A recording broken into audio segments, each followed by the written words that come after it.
आए, आप देख लें 90% से ज्यादा लोग हर दफा पहली दफा ही आते हैं। उन्हें हम यही रिक्वेस्ट करते हैं कि कोशिश करें अगली दफा आप ना आए। ये नहीं कह रहे तबलीगी जमात की तरह कि अगली दफे 2 बंदे साथ लेके आए, ना हमें जरूरत नहीं मेरे भाई। मैं यहां बैठ के पूरी दुनिया को क्या तो क्या मसला है भाई, जरूरत ही कोई नहीं। हाँ, वीडियो रिकॉर्डिंग हम इसलिए बड़ी बेहतरीन करते हैं, उसकी ऑडियो का ख्याल रखते हैं कि आप घर बैठ के यार देखें, ठीक है। यहां हमें यानी मैनेज करना मुश्किल हो जाएगा, वरना तो मैं सिर्फ पिंडी से लाहौर के दरमियान इतने लोग हैं कि रायविंड से बड़ा मरकज बन सकता है। हाँ, आप देखें पिछले 15 साल से हर बार 250, 300, 400 लोग आए जो जिंदगी में एक बार ही आ रहे हो। आप जरा कैलकुलेट करना शुरू करें, ठीक है। और बाकी जो यहां लोग आते हैं पर्चियों पे लिख के सवाल दें, करंट अफेयर को मैं डिस्कस करूंगा, पर्चियों पे मैं कोशिश करता हूं सारी पर्चियां खत्म करूं, और उसके बाद तस्वीर भी सारों के साथ खिंचवाता हूं। रह गया वो गपशप वाला मामला, वो तो फिर हर बंदे के साथ मैं 5 मिनट भी बैठूं तो अगली बार तक बैठा रहूंगा, तो ये तो पॉसिबल नहीं है। उसमें माजरत कबूल किया करें। और लोग फिर जिद भी कर रहे होते हैं जी लादा से कोई टाइम लेके दें। यार लादा से मेरे भाई मैं तो अपने बीवी बच्चों के पास भी बड़ी मुश्किल से बैठता हूं। माँ बाप के साथ तो कई सालों से ये हालत है कि सलाम दुआ की, कोई कभी कोई क्रिटिकल मैटर हो तो उन्हें भी पता है, वो भी मुझे तंग नहीं करते, बीवी बच्चे भी तंग नहीं करते। जाहिर है किसी एक को तो ये कुर्बानी करनी पड़ेगी, और ये ऐसे होता है। हमें कोई हुकूकुल इबाद का इस हवाले से दर्श ना दे, हर बंदे की सिचुएशन ऐसी नहीं होती। अब मुझे बताएं, जब हजरत उमर फारूक रज़ी अल्लाह ताला अमीरुल मोमिनीन बने हैं तो उस वक्त की उनकी सूरत हाल और पहले की जिंदगी में ज़मीन आसमान का फर्क है, ठीक है ना। वो जब अल्लाह ताला आप पे जिम्मेदारी डालता है तो फिर मामला डिफरेंट हो जाते हैं, उसके एतबार से अपने आप को ढालना पड़ता है। आप देखें मेरी लाइफ को जो थ्रेट्स हैं उसको अगर आप देखें तो मेरी आजादी तो खत्म हो चुकी है। मैं तो वो बंदा हूं जो मैं असर से मगरब जो है वो किसी रेडी पे खड़े होकर गोलगप्पे खाने वाला, हाँ जी, चाट खाने वाला बंदा, ठीक है जी, पैदल वॉक करने का मुझे बड़ा शौक होता था, वो सब कुछ ही खत्म हो गया। हाँ, वो शौक तो बढ़ गया।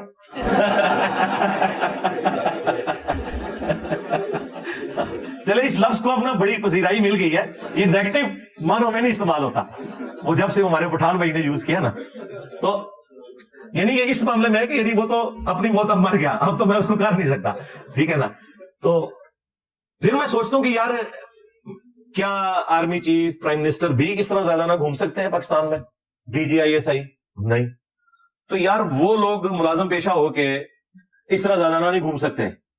मैं तो फिर भी एक उस काज के लिए काम कर रहा हूं जो उम्मत लेवल की है, जो 3 साल के लिए नहीं है कि जब तक मेरी नौकरी है, नहीं, ये नौकरी तो पक्की है, ये तो अल्लाह की नौकरी है, उसके नबी सल्लल्लाहु अलैहि वसल्लम की गुलामी है अल्हम्दुलिल्लाह, और ये लेगेसी दिन ब दिन अल्लाह के फजल से फैलती जा रही है अल्हम्दुलिल्लाह।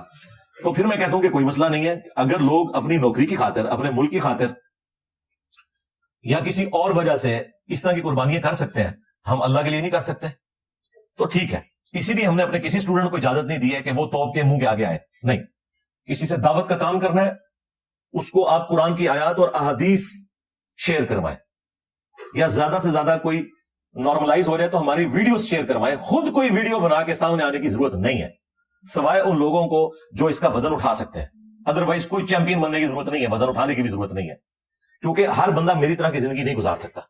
ये ना हो कि आप दीन का काम करना ही छोड़ दें, फिर तो आप दावत का काम करें। दावत में ठीक है, किसी को अगर आप शेयर कराएंगे मेरी वीडियो, वो 4 गालियां मुझे निकालेगा, 2 आपको निकालेगा, आपको वल्नरेबल नहीं करेगा।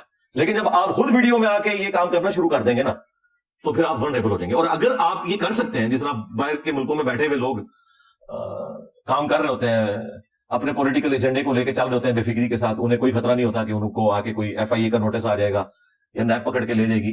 तो अगर आप बाहर के मुल्कों में बैठे हुए हैं और आपको किसी कोई जिहादी 100 कार्ड तंजीम का खतरा नहीं है कि वो इस्लाम के नाम के ऊपर आपको शहीद करेगी, चंदे लेगी, यहूदो नसारा से शहीद मुसलमानों को करेगी, तो आप भले फिर काम करें, अच्छी बात है। लेकिन ये ना मौलवियों से पंगा लेने की जरूरत है, मेहनत आम बंदे पे करनी है, और वो भी करनी है कुरान की आयत और अहादीस दिखा के। मेरी वीडियो से नोट करें, उनको शेयर करवाएं, उससे भी चिढ़ दें तो आप समझ जाएं कि इंजीनियर साहब की शक्ल से इनको कोई चिढ़ नहीं है, असल में चिढ़ कुरान और सुन्नत से है, और ये लम्हा फिक्री है इनके लिए। और ये भी आप करके देख लें, वो कुरान और हदीस से भी उतनी नफरत करेंगे जितनी हमारी वीडियो से कर रहे होंगे। लेकिन बेहतर यह है कि पहले वो डोज दें उनको, उसके बाद अगर कोई बंदा कबूल करता है उन्हें कहे हाँ ये देख लें आप वीडियो, इसमें आपको तफसीली पता चल जाएगा। तो ये सारे का सारा मुकदमा मैंने यूट्यूब के हवाले से और अपनी पॉलिसी इस हवाले से जो नई अभी मार्केट में आ गई है, तो वो एक मजबूरन मुझे वीडियो रिकॉर्ड करवानी थी, वो मैंने करवा दी है। बाकी मेरी लाइफ स्टोरी भी अलग से अपलोड है, वो अभी आप देख सकते हैं। 3 घंटे से ज्यादा अपने हवाले से हर चीज मैं साथ साथ क्लियर करता चला जाता हूं। मैंने कोई चीज अपनी छुपा के नहीं रखी। एक टॉपिक था मेरी जिंदगी का जो मैंने अपनी जॉब की रिटायरमेंट क्यों ली और एस्टेब्लिशमेंट का और मेरा क्या इख्तलाफ चल रहा था, जो मैंने कभी कैमरे में बयान नहीं किया था, वो भी कुछ अर्सा पहले मैंने अपलोड कर दिया। تاکہ یہ نہ ہو کہ میری موت کے بعد اس کو کوئی ایک ویک پوائنٹ کے طور پر پریزنٹ کرے. میں خود ہی بتا دوں کہ مسئلہ کیا ہے. تو اب بھی میری زندگی کا کوئی ایسا پہلو نہیں ہے جو میں نے پبلکلی سامنے نہ رکھا ہو.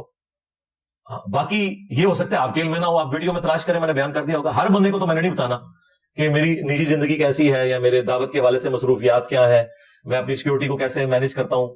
ٹھیک ہے, یہ سارے معاملات ہر بندے سے میں نے ڈسکس نہیں کرنے. جتنی ضرورت تھی میں نے ویڈیوز میں ریکارڈ کروا دیا تاکہ اس میں کوئی ہینکی بھینکی نہ کر سکے. اور اللہ کے فضل سے ہمارے اسٹوڈنٹس اتنے سمجھدار ہیں کہ کوئی کتنا بھی پروپیگنڈا کرے, کوئی مذہبی جماعت کرے, پولیٹیکل جماعت کرے, انہیں پتا ہوتا ہے کہ انجینئر صاحب نے یہ بات اس طرح نہیں کی ہوگی, اس طرح ہوگی. اور اس کا سب سے آسان ثبوت یہ ہے کہ جو کوئی میرا کٹا ہوا کلپ بھیجے اسے کہو بھائی پورا کلپ بھیج, اور ٹائم قیامت تک نہیں آئے گا کیونکہ اس کے بعد بھی کٹا ہوا آئے گا. وہ پوری ویڈیو اس نے دیکھی ہوتی تو اسے پتا ہوتا ہے کہ یہ بات یہاں سے سٹارٹ ہو کے یہاں پہ ختم ہوئی تھی. تو اس لیے میں نے اس کو ضروری سمجھا. باقی مجھے پتا ہے کہ آپ لوگ شاید اس سے بھی زیادہ اس چیز کے لیے انٹرسٹ رکھتے ہوں کہ میں جو یہ ایک سوشل میڈیا کے اوپر ٹرینڈ چلا اس کے اوپر میں بات کروں, لیکن اس کے لیے میں نے آپ سے کم از کم 1 ہفتہ مانگا ہے. اور اس کے پیچھے ریزن یہ ہے کہ مجھے اپنی وہ والی ورکنگ مکمل کر لینے دیں تاکہ ایک ہی دفعہ سارے معاملات آپ کے سامنے رکھوں. مجھے تو سب کچھ کلیئر ہو چکا ہے, پہلے دن سے کلیئر ہے, اور جو لوگ یہ حرکتیں کر رہے تھے ان کو بھی کلیئر ہے. میں صرف اشارتاً آپ کو بتا دوں, ان میں سے کئی لوگ ایسے ہیں جب ان کو میں نے فون کیا تو ہاتھ پاؤں ان کے پھول گئے, علی بھائی حکم کریں ابھی ویڈیو ڈیلیٹ کر دیتے ہیں. میں نے کہا نہیں میں تو نہیں ڈیلیٹ کراؤں گا, تم نے یہ حرکت کیا کی ہے تمہیں نہیں پتا تھا. اور وہ جی بس آپ سمجھے نا, بس مجبوری تھی, اور انہیں پتا تھا بات کہاں سے سٹارٹ ہوئی ہے. اور وہ ان کی آپ ویڈیو سنے تو آپ کو لگے گا ان سے بڑا کوئی مجاہد نہیں ہے. کچھ لوگوں نے اپنی فرقہ وارانہ چیز کو ہوا دینے کے لیے اسے یوز کیا. تو میرے بھائی میں تو اسٹیبلشمنٹ مذہبی جماعتوں ایجنسی سے نہیں دبا اپنی دعوت کے حوالے سے. تو یار یہ بیچارے برگر کھانے والے لوگ یہ تو شاہی کوئی نہیں یار, مجھے کوئی فرق نہیں پڑتا میرے بھائی اللہ کے فضل سے. تو لیکن میں ان پہ بھی ترس کھاؤں گا, یہ بھی بیچارے مس یوز ہوتے ہیں. جس طرح ان کا بڑا 11 سال تک اسٹیبلشمنٹ کے ہاتھوں یوز ہوتا رہا, جب نکلا تو کہنے لگا میں فوج کے خلاف جہاد کروں گا. تو یہ چھوٹے بھی بیچارے یوز ہو جاتے ہیں, انہیں پتہ ہی نہیں ہوتا یہ ٹرینڈ چلایا کس نے ہے اور کس لیے چلایا. تو وہ میں ظاہر حرکت نہیں کروں گا کہ جس طرح یہ چڑھ دوڑے ہیں تو میں بھی اس سیاسی جماعت کے اوپر چڑھ دوڑوں, نہیں اس طرح نہیں. میں فیکٹس اینڈ فگر سامنے رکھوں گا. باقی یہ کہ ان کی طرف سے مجھے آفیشیل ای میلز بھی ہیں کہ جی دیکھیں ہم نے آفیشیلی کوئی اس طرح کی حرکت نہیں کی ہے, اس لیے کہ میں کوئی ریبٹل نہ کروں. تو میں کوئی بیوقوف تو نہیں ہوں, مجھے پتا ہے کیا ہو رہا ہے. تو میں بڑی ٹھنڈی کر کے آپ کو پتا ہے تسلی سے پوری چیزیں آبزرو کر کے اگلی اتوار تک آپ انتظار کریں انشاءاللہ. اس سے پہلے ہی کافی ساری چیزیں آپ کے سامنے آ جائیں گی انشاءاللہ. صلو علی محمد و آل محمد, اللہم صلی علی محمد و علی آل محمد و اصحاب محمد و ازواج محمد و امت محمد اجمعین الی یوم الدین, آمین.